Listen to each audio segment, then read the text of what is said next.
You chose to become healthy, so now it's about time to execute, but you don't know how. So should you choose a fad diet, like one of those keto diets, or should you just go to the gym? Becoming healthy in our generation has become way more complicated than it should be. There's both advantages and disadvantages in choosing a behavioral approach and dieting approach towards achieving your health goal. Hey everyone, my name is East Philly, like West Philly, East Philly. Anyways, you get the point. But today we're going to be talking about a behavioral approach or a dieting approach towards achieving like whatever health goal you have.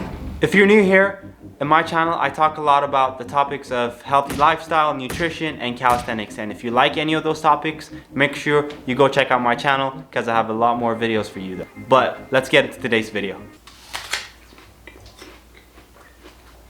Now, let's talk about the advantages of a dieting approach. So the advantage of dieting approach is the fact that you can get it really fast. So you can use a calorie focused method to either lose weight, or you can either what the heck? You can either dirty bulk and gain weight really fast. Especially our generation, I'm guilty of this too, we are really impatient, so we try to go for the fastest things you can get, and we end up not choosing the best things in our life. So the dieting approach, for example, and we're going to move on to the disadvantages later on, but you can see, for example, in this scene that our attention span is no longer than 5 seconds. Like, for example, I consistently have to change scenes in this video to get our attention span, or to keep you interested in this video, or I even have to add b-rolls or something like that, just something to trigger your brain to keep watching this video. So that is kind of something we need to work on, but that's my opinion. So now we can just move on to the disadvantages of the dieting approach. Gymshark new t-shirt they got us. They got us like I'm sponsored by Gymshark. I'm not sponsored by Gymshark. I hope I'm sponsored. Hey Gymshark, you want to sponsor my video? Please. Kind of like this shirt. Anyways, it's besides the point. Back to the video. Okay, disadvantages of dieting approach. So disadvantages is the fact that it's not sustainable. So meaning that you won't be able to do it for a long period of time. So you might do it for a certain amount of time and you might get discouraged halfway and you want to go back to your old diet. Or you might do it for a certain amount of time again and you're gonna go back to a different cycle of your life. So when people that are bulking on winter and then cutting on summer season. A good example of this would be bodybuilders. On their off season, they're really bulky, but then on their on season, they're really shredded and lean. You can literally see every muscle fiber in their bodies and etc. Do you want to choose to live like that? Like achieving your goals and losing it, achieving your goals and losing it again? Or like being in a cyclical version of life where you're just consistently chasing what you already have, or you just want to move on to something else? So basically that's what I would choose, in my opinion. Like I would rather choose to stay lean or stay healthy year round instead of choosing the cyclical version to look good a certain way or to look a different way. That's just my opinion. Your opinion might be different, and that's why I'm making this video. But now that concludes the disadvantages of the dieting approach. Now let's move on to talk about the advantages of behavioral approach. Advantage number one is the fact that you can maintain, meaning that it is the opposite of non-sustainable. So technically it's sustainable. So you basically choose a forever lifestyle, meaning that you focus on your health and not the fluctuations of your weight. i.e., you can start making healthier choices with your food without emphasizing on the calories.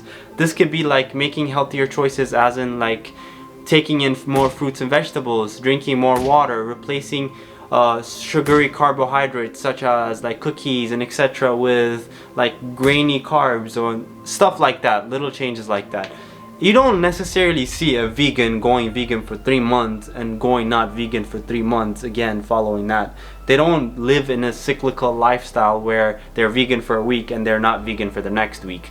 It's like you're saving the sheep or the cow for a week and then you're gonna let them grow for another week and then you're gonna eat them the following week. That doesn't necessarily contribute to any type of change, in my opinion at least. In addition, choosing a behavioral approach also like helps you eliminate the urge you have to go back to your previous diet, meaning that you're giving yourself no option to go back. So you eliminate that urge, so meaning that you're going to stick to this plan or plan A that you have. I think I've heard a famous quote where they say like, oh, I think it's Arnold Schwarzenegger, where he says, I don't have plan B, because if you have plan B, you're going to focus on plan B instead of pulling all your attention to plan A.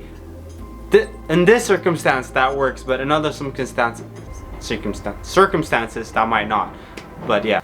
Moving on to the disadvantages of behavioral approach. The disadvantage number one is the fact that it's hard to change lifestyles, because lifestyles are basically dependent on a lot of confounding variables of your environment, i.e. the people you hang out with depends on it, the amount of time you have depends on it, the amount of availability of things that you have count on it, meaning that things that are available to you count on it, such as like your income and your time and the accessibility of some things around your area, things of that nature. That concludes the advantages and disadvantages of those two approaches, in my opinion, that are really important.